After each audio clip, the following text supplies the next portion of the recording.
just bubbling below the surface. Okay, so hello, welcome. This is a poll. This is a broadcast I'm directing at Australians. So any Americans online, please go to sleep.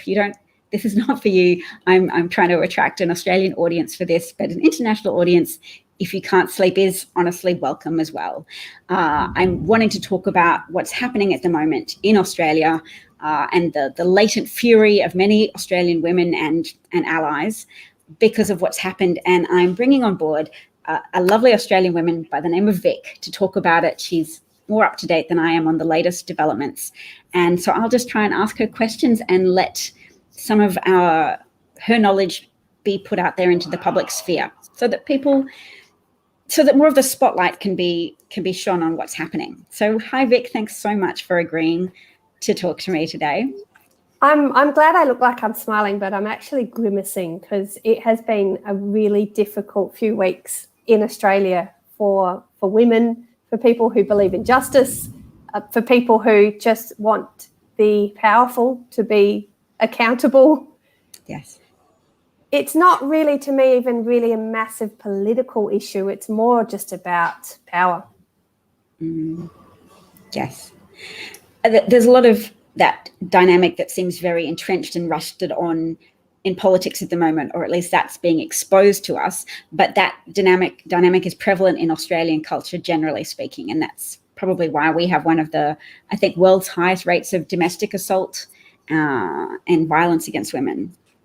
Yeah, so in a nutshell, what's really happened is that there has been a victim of rape who has taken her own life last year. And before she did that, she told friends, quite a few friends, and wrote a lot of documentation alleging that the Attorney General, Christian Porter, was at a debating championship with her when they were 16 and 17 in 1980, early 1980. 1988. Yep. Was it Sydney? Sydney University, yep. So they were internationally competitive debaters. And she alleges that he basically, while she was drunk, attacked her and forced her to give him oral sex. And then while she was passed out, started anally raping her, and she woke up twice to find him doing that.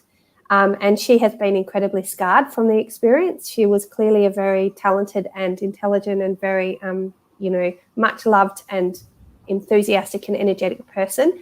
And her life has really been so tarred that she has tried to do quite a few different activities, like apparently a PhD, and has written a book and things like that. But she was never able, her friends say she was snagged at that moment, and she was never able to fully recover. And it just appears maybe since about 2013, she first told a counsellor about the rape, and she told the counsellor the name of the person. A counsellor specialising in sexual assault. Yes, and yes, she told the counsellor the first name was Christian. Christian. And so that was a sort of beginning of a 6-year journey to bring up enough courage to actually make it public. I believe that she believes that she was going to cause a huge storm that she didn't really want. Like, she didn't want his career ruined. She didn't want everything out in the media. She was really scared about it, but she also knew that she couldn't move on unless she put in the police complaint. So there was no sort of, she was torn, and that being torn has actually resulted in her deciding to take her own life right when the police were starting to get involved, which has meant there can't be a criminal investigation. And look, I'd say women are really confused about this situation. Because for us, just because she's dead, she has copious amounts of evidence that she's left. She's got photos of herself with the accused. He agrees that he did know her, that he was there at the debating competition, that they did spend time together. She said she ironed his shirt for him on that night, and he says, yes, she showed me how to iron a shirt. Yeah, i.e. she did it for you. You were enjoying her playing the role of a little domestic housewife for you. That's right. And he said things to her that she reported in great detail, like, you'd make a great wife, I'm going to be Prime Minister one day, and you're going to be the wife that stands by my side. Very reminiscent of Christian Porter, by the way. Yes, who's on his second, or who's separated from his second wife. I was so intrigued by what she reported of the details from 1988 that he told her, because it's negging, it's psychological entrapment. He told her she was smart and pretty, And then later on, he made a comment to her that I need a smart and pretty wife. And also he told her that he was going to become prime minister by the time he was 50. And she was widely discussed amongst her friends as being Australia's potentially first female prime minister because she was so eloquent and talented. She shouldn't have been the one to iron the shirts. He should have been ironing her shirts. Ironing her shirts, yes. So that she was thinking, okay, I've got to tick these boxes, and here is an accomplished, charismatic, successful fellow debater on the Australian national debating team with me. If we get married, that's going to be great. Like that she was clearly just emotionally vulnerable to that suggestion, that he effectively negged her and said, oh, you should wear a bikini, but you don't have the tits for it. Everything that she reported in her writings for her lawyer that she did while she was trying to pursue a criminal complaint just really resonated with me, with just my dating experiences with the more manipulative brand of men who have gone, oh, if we destabilize women emotionally by criticizing them, but then also just making these little throwaway references to marriage and emotional stability and the things that women are sometimes conditioned to run towards and men are socially conditioned to run away from. But that consciousness of women's socialized vulnerability to the idea of marriage being used to make her vulnerable, to then coerce her into performing oral sex when she didn't want to. And then it said she vomited and he was helping her clean up in the bath, and that he told her it was all a bad dream, which is such an awful gaslighting thing to do to someone who's drunk, who will have a memory and is reminiscent of what he's doing now. That's like what theatre people would call foreshadowing, of Christian Porter saying to the Australian electorate now, no, it's all a bad dream, women. You didn't hear any of that evidence. None of it's true at all. Yeah, and even the Prime Minister this week, jump forward to the allegations being made more recently. Immediately, the Prime Minister ruled out any sort of investigation. And this has become a really difficult situation for women because, again, we're saying, and lots of men, we are saying there is no reason just because you can't have a criminal investigation that you can't have some other investigation.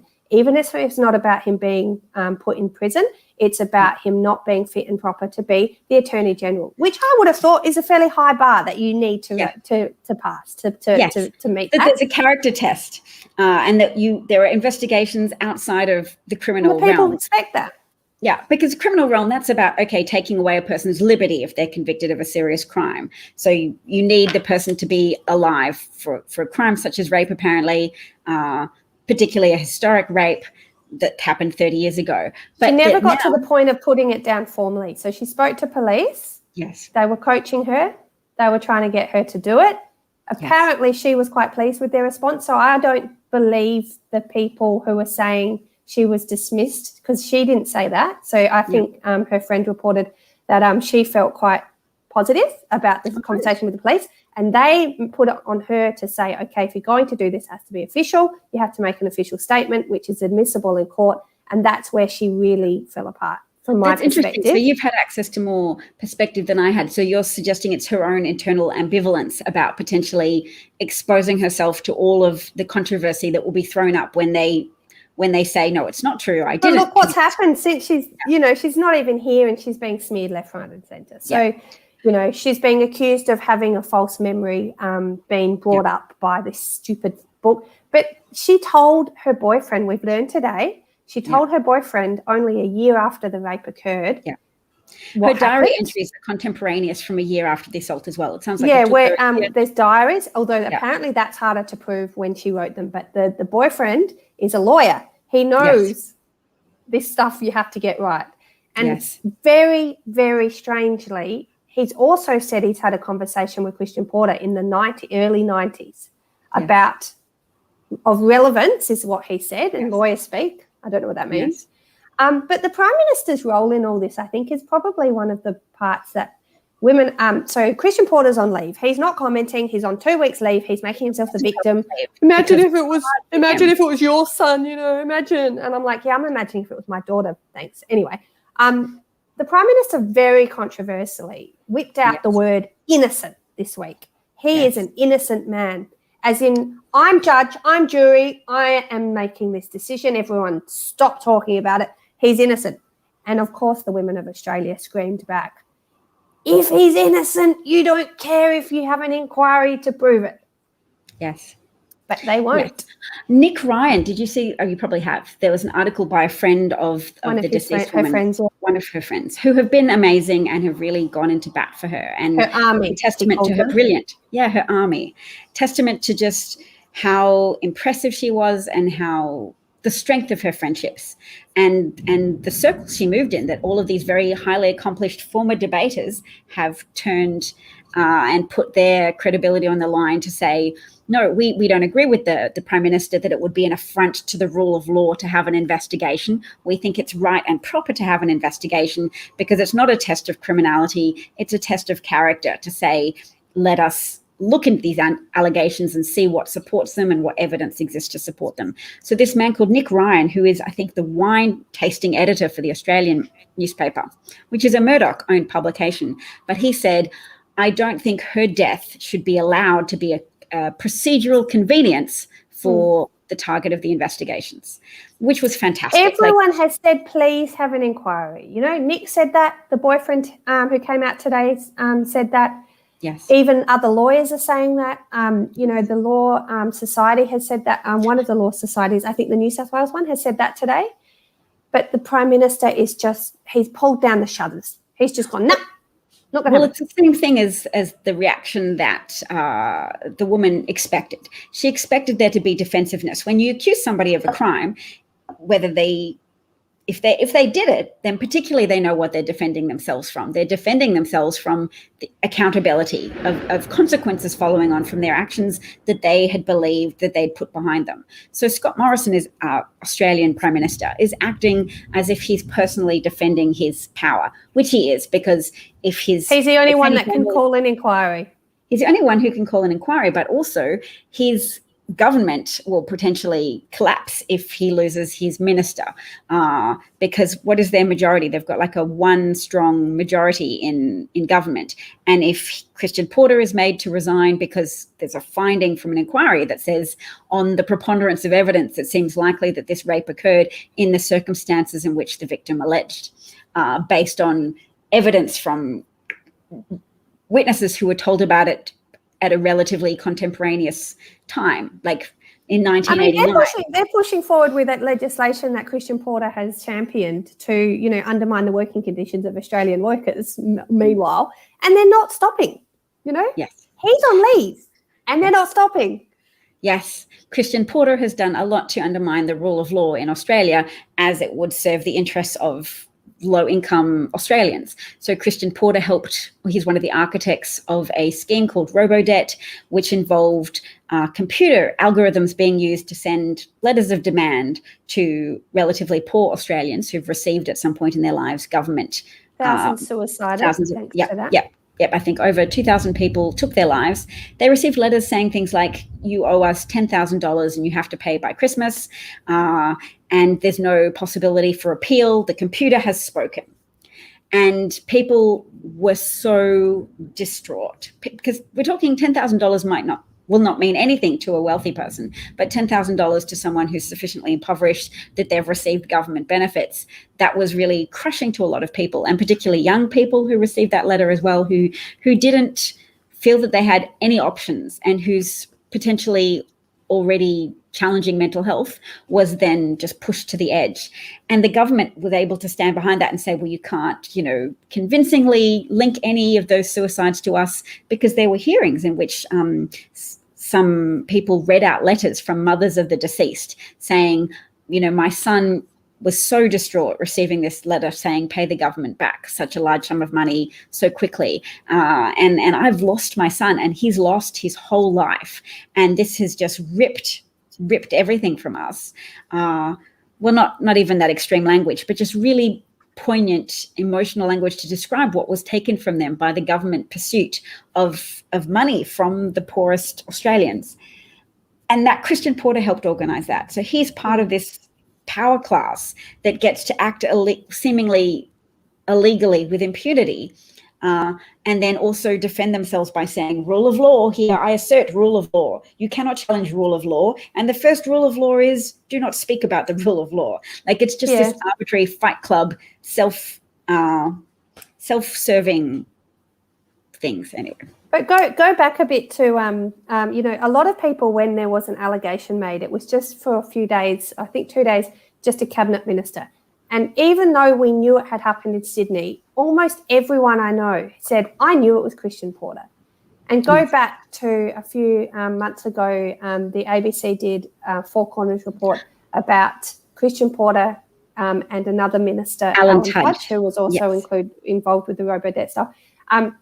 They both had open in front of, you know, Canberra, in the bubble, as they call it, the Canberra bubble, affairs with either a staffer that worked, Tudge had one that worked with him, and Rachel Miller, allegedly Christian Porter had one with someone else's staffer. So he was actually seen in a Canberra bar, Porter, canoodling or kissing and cuddling a junior staffer. A junior staffer. This is when he had a wife and two young children at home. Yes. And a journalist took a photo, and then other people... And then Tudge got them to delete it. So delete the photo. The disrespect, and women feel this deep, the disrespect of a man to do that when his wife is at home in Perth with their children, openly, to think he has so much entitlement to power that it doesn't matter. Yes. And just the lying, that, you know, his response was that didn't happen.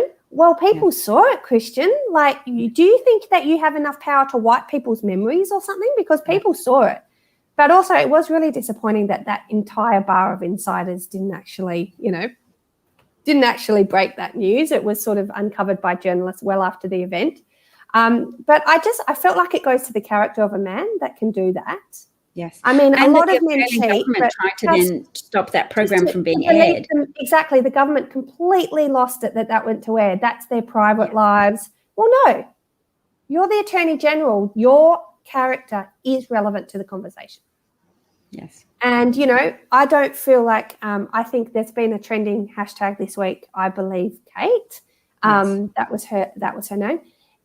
I feel like this is really one of those horrible situations. It reminds me a bit of the Kavanaugh situation from the US Supreme Court debate about this is how women get treated when they have an allegation. Every detail of what Kate said has been raked through. You know, they just try to find holes. Oh, she got the name of the hotel wrong. That can't be true then. She said it was a bath when it was actually a shower. This can't be true then. They've raked through the details of what she said to show she's lying, never thinking for a minute that he could be lying. He's just said, it didn't happen. But he didn't read the complaint, so how did he know it didn't happen if he doesn't actually know what he's responding to? And B, I saw someone made an excellent point, which has apparently been proven by research, that men will often suppress their own memories of having raped people in order to justify, you know, their character and to make themselves feel better about themselves. They suppress that they've done that. So sure, he might believe he hasn't done it. That's a possibility, but it doesn't mean he didn't. Yeah. I have something to say to that, which is a non-rape story, but I repressed a memory of something bad that I did when I was a teenager, and my bedroom had 2 doors to it, and my younger brother and his friend were doing laps of 2 bedrooms in which they would open one door and run into my bedroom and run out the other door. And I didn't like that, and I told them to stop quite a lot. Especially I didn't like it because I was supposed to be doing homework and I was reading a book under the desk.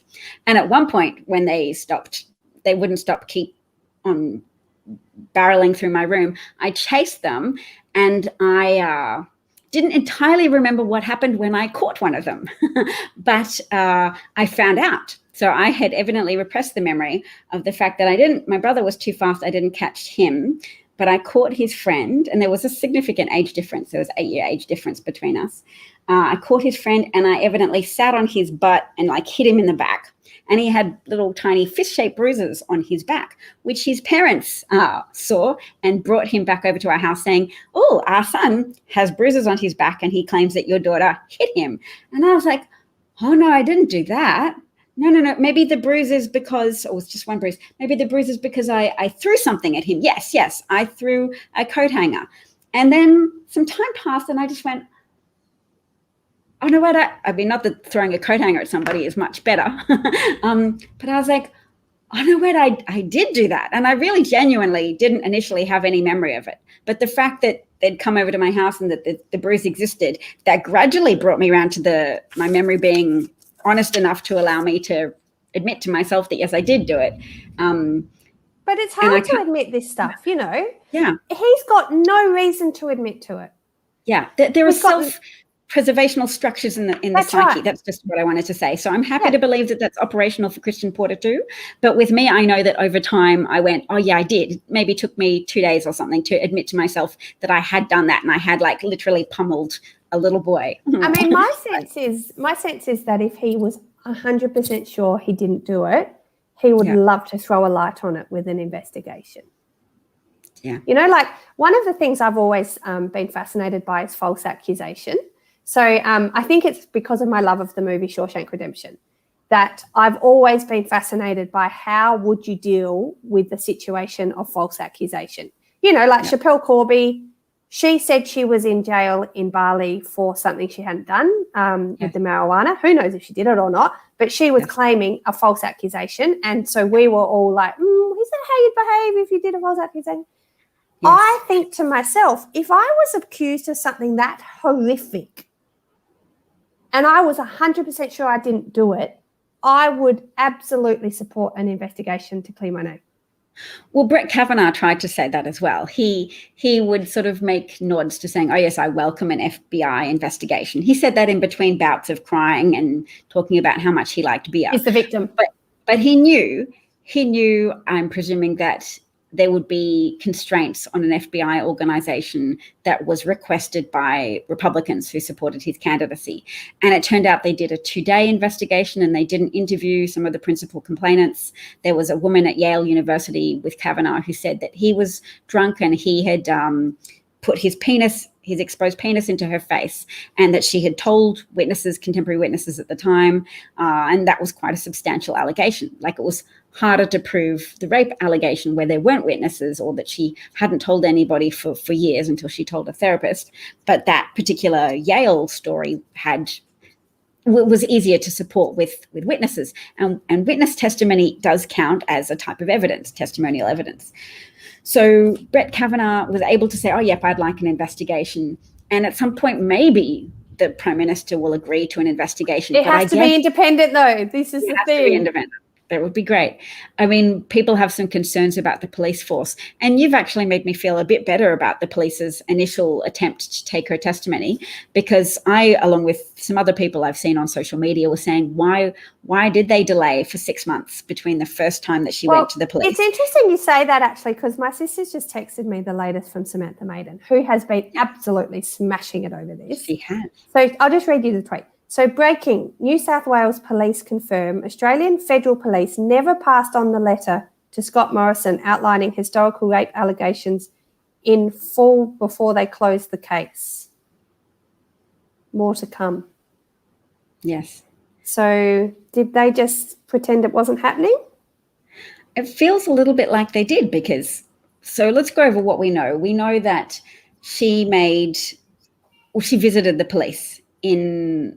Did she go to Sydney, or did she go to the King's Cross? The King's Cross police station, and she took a friend. Yeah. And the friend has said she was eloquent, she was calm.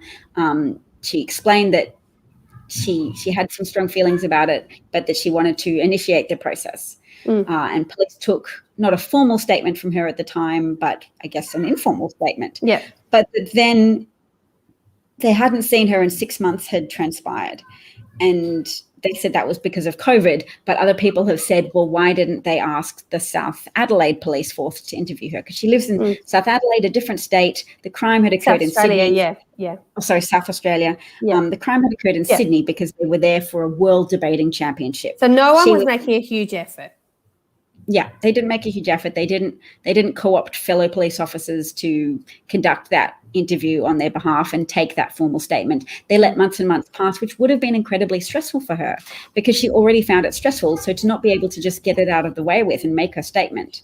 Sorry, my daughter's just come in to tell me that she wants to do an egg hunt, and she actually happens to be in the nude. So I'm just going to just push her away. She's only 5. Sorry about that. So yeah, I do think the police have a few questions to answer. Yeah. There is a chance she was sort of finding it difficult to get the courage to do it as well. But do you know what's really interesting? The coroner in South Australia would actually like to look into her death, because they have actually said they're not 100% satisfied with the report that was done at the time into her death. And what I think is really interesting is that there's become myth-making about what happened. Louise Milligan has been doing a really good job of just calling out some of the sort of assumptions that are being made.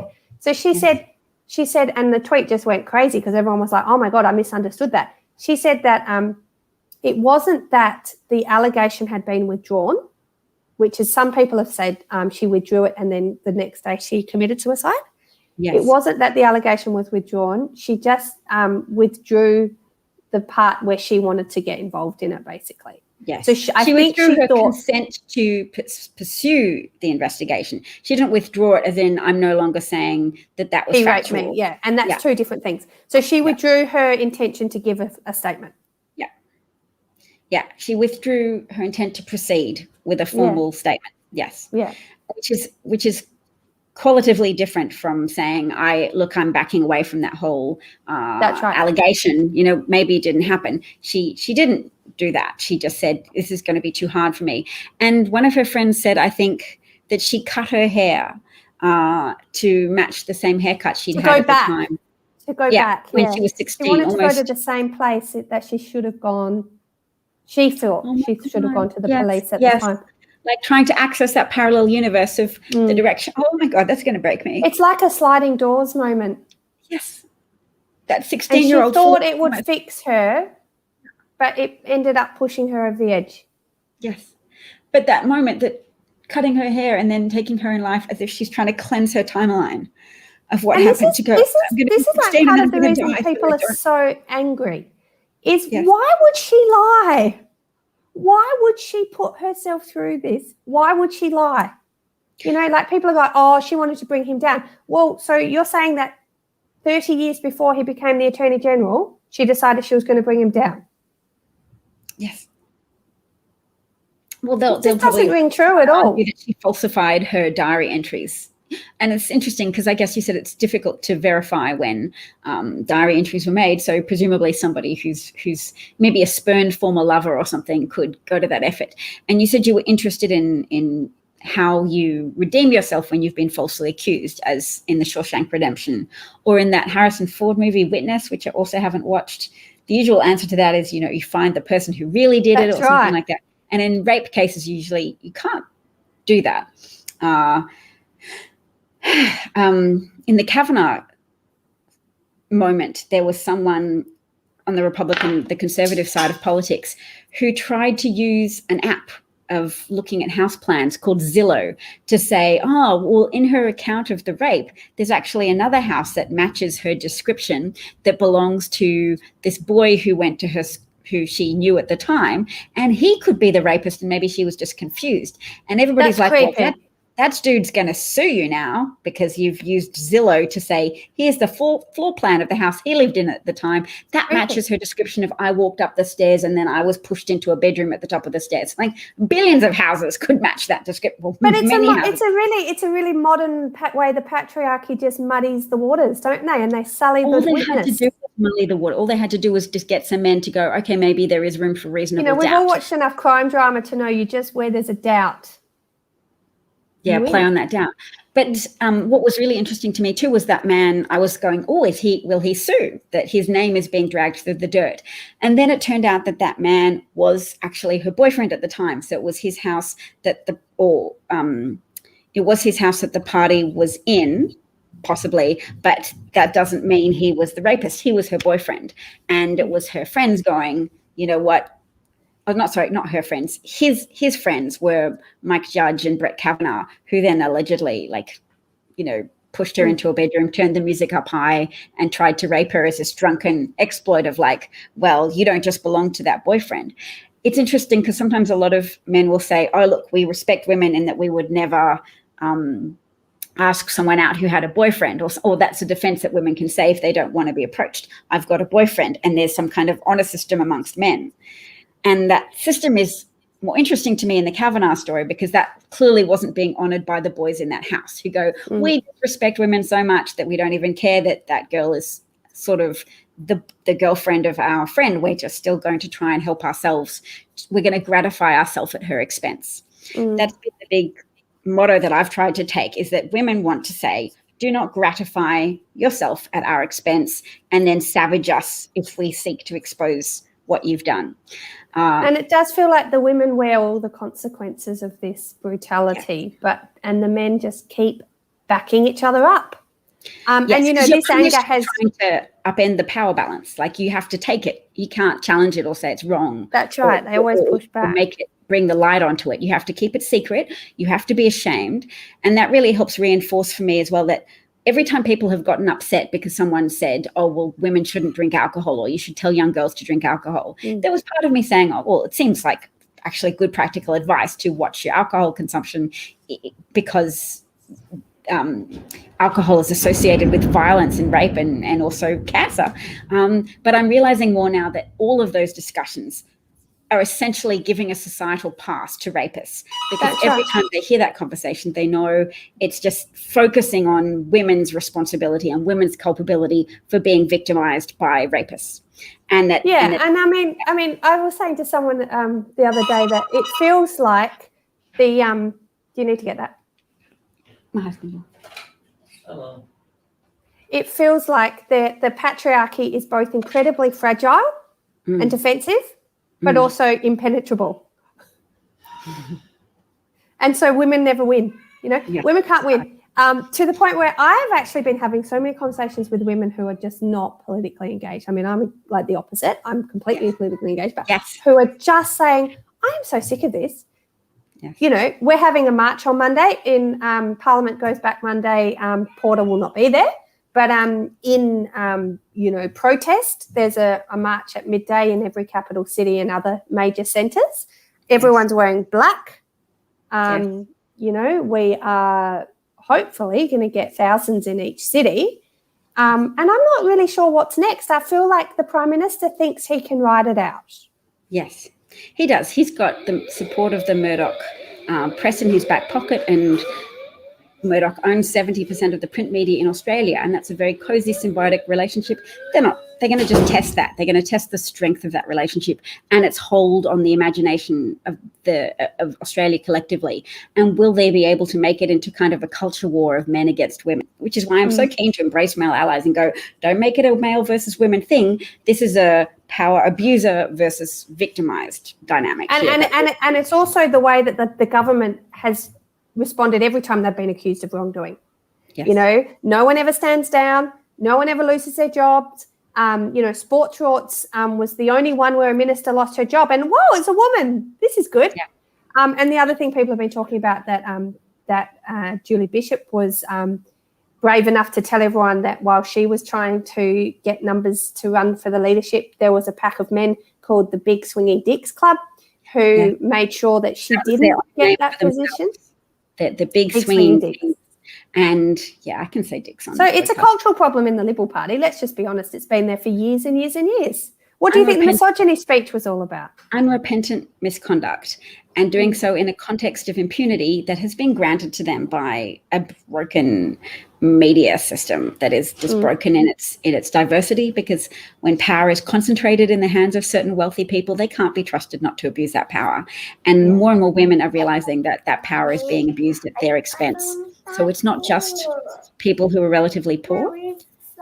Sorry, my daughter's trying to ask me. I did a treasure hunt for her before and she can't find some of them, but she doesn't realize we're live on the internet.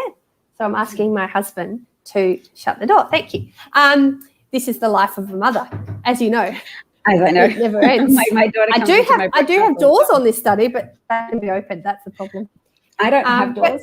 I'm like literally broadcasting from a corridor. So I've got this green screen. So this is not my house. I have bookshelves. That's a nice house. Yeah, it's a beautiful house. I really miss it when my green screen's not working. I'm just trying to pull something back so I can show. I'm just going to make it just me for a second, just so I can show the audience that there's books books behind See, here. books would have been fine. I know, but it's not as tidy as I'd like. And I just prefer there's a grand piano when you see this pulled out as well. It's just a beautiful house. I enjoy the mirage of wealth and fanciness. Great background. Mine's know when he was fancy. But yeah, I do feel like this anger isn't going away, and he's going to continue to ride it out. But I think it could topple the government. It could, and the prospect of that I think it's today's developments is going to make that really hard. Yeah. I hope it makes more women join. I hope it makes more men join the march, because the march is about visibility as well. It's about legitimizing the anger of women and the frustration of women and of frustration of decent people more broadly. So women feel it more keenly, or many women feel it more keenly, because they may have been personally victimized or know somebody victimized by just the entitled assumptions of an abuser who is quite likely to be male, who've thought, I can manipulate you, I can neg you by trying to make you feel, criticizing you, and also sort of promising you the world as well, to just exploit the fact that society says, get married, find a man and pin him down and have the babies and do those things. And now Morrison's abusing the power that the people have given him to make sure this person's not accountable for that. Yes. It's only an allegation, but we will not let it just slide. It's not acceptable. Yeah. Well, the pattern of corruption in the government has been to do outrageous things and then to rely on the media to underreport on it. And I've read a lot of Agatha Christie books when I was in primary school, and I remember what I always took away from them was that getting away with one crime emboldens you to commit more crimes of a similar and escalating nature. So there's been a lot of money diverted to friends of people in government. There's been a lot of scandals. Constant rorting, constant diversion of millions and millions of dollars of public money to jobs projects, for the boys, to projects that benefit communities where they need votes. So in Australia, voting is compulsory. So you don't have to do campaigns to turn out the vote. You just have to win people over. And they have unrepentantly used public money to do that. And there's been scandals, but the scandals don't get talked about very much. If this was Hillary Clinton's emails, those scandals would have been discussed a lot more, and they wouldn't have left the front pages of Australian politics. But what Rupert Murdoch puts on front pages of newspapers is immigrant has committed a crime, or kick this mob out if there's a Labor government in power. He's very didactic to his readers, like, these are people who you should hate. And the subtle ways he does that as well, I've noticed just from seeing my dad have access to the Australian newspaper, and they would say something like, African person is alleged to have committed a crime. And just the words that they would choose to hyphenate were these very emotionally manipulative strategies to say, oh yeah, we have to say alleged, but we're going to do this to it, so you almost know we're being sarcastic and we're pandering to your ego to go, we have to say alleged because that's politically correct, but and we know that they did it because they're black. And there's this like subtle... What's been interesting though about Murdoch is that really, I mean, Samantha Maiden works for Murdoch at the moment at news.com. Yes. And she's been having to overcome not just the courage to actually, be an investigative journalist in this respect, but also to actually overcome a lot of the Australians commentators, the Sky News commentators, the ones who are actually trying to smear the victim, and she's having to defend it. Okay, I might have to stop. You might have to, This child's starting to get hungry and annoyed. I know the pattern of mummy, stop talking to somebody who's not me. That's right. I will appear on camera. There's a 3-year-old that hasn't even shown her face, but the 5-year-old's the one that's not being good. Lottie, you're not wearing any clothes. You should not go on the internet. My daughter's appeared at my shoulder and told. But look, these are the girls that I think of when I think of these men who just get away with stuff, and it just breaks my heart. Like, I'm not actually a victim. I'm very lucky. I'm not a victim. But I do just feel like women have suffered and suffered and suffered through abuse, through, discrimination, through inequality. We're just sick of it. We're sick of women not being believed. And it gives people a lot of energy as well, that if you don't use it productively, it gets turned against yourself. So I think one of the drivers of that woman who went to the police ultimately, Kate, is that it probably felt to her like she was, by being quiet about what he'd done to her, she was in a way giving him a pass to abuse other people. And I know 30 years had passed, but he was still acting abusively in power. And she watched him rise to power, and I think that's partly what was made it so awful. Yeah, I think it compounded her pain to see him achieving success in public life, to see him basically getting the power to hurt more people. Imagine how she felt when she saw all the people that had committed suicide after Christian Porter's robo-debt scheme. And I'll say the Prime Minister was the treasurer at the time, so he was highly responsible for that scheme as well. And that now they're both responsible together for trying once again to diminish. It seems to work in their favour. Yes. So I think things might change. There's at least the promise. So we don't know what's going to happen following the march. We don't know how many people will come, but it's really promising that so many women who aren't normally politically engaged are showing interest and are having opinions about it, and having non-Murdoch approved opinions about it. So the facts have spoken more loudly than the propaganda can at this point. But I'll let you go. I mean, I've been asking people to get angry about politics for a long time, and they finally are. So that's one good thing. But I do think it's more than just politics. I think it's a social issue. I think it's gender, and just people being sick to death of being disenfranchised by people who are meant to represent their interests. Yes, it's just bad. Yes, people can see them abusing power along lines that reflect people's just cultural experiences more broadly, or their socio-cultural experiences of being abused by men, by being asked to keep quiet about crimes so that you don't rock the boat of a man's career, just allowing people to gratify themselves at your expense over and over again and never seek justice or never act in a way that would deter them from doing that in the future. And women who've been abused and kept quiet know that. And I think it eats away at them inside to say, because I didn't say anything because I was afraid of what would happen, that means I'm almost a participant in your future crimes because I've emboldened you to do more because I didn't help. My silence was an obstacle to the natural course of consequences. If people knew what you'd done, you'd attract condemnation, but I kept silent. So it makes the silence of women more costly when you can see men getting away with more and more crimes in public. So that's right. And the more that women sort of complain, the more they're turned into the villain, and the men make themselves the victims. It's just absolutely bizarre. What is that acronym DARVO of deflect, reverse, Sorry. That's okay. Should we go? I think husband's disappeared. That's probably enough ranting from me. I could talk all day. Me too. But yes. It was lovely to have somebody to talk about Australian politics with, because I've really craved that. But thank you so much for agreeing. Yeah, and I enjoy following you on Twitter. So now that it's nice to actually meet you properly. So happy to come on again, but maybe next time while my 5-year-old's not here. We'll do more of a promotion for it. So we may need another update. Yes. Oh my God, every day. In 2 weeks' time. So, yeah. Maybe the day after the march. Yeah, well, I'll try to get some vision of that as well. That'd be awesome. All right, well, thank you so much. Thank you to the audience for watching. Thanks, Molly. Sorry I didn't engage much with the comments. It was too involving to talk to Vic for the first time. So thank you so much, Vic. And say hi to your 5-year-old for me. Sorry about that. I've got a similar age daughter. When she comes home from school, she'll be rampaging also. Okay, good luck with that. See you later. Bye.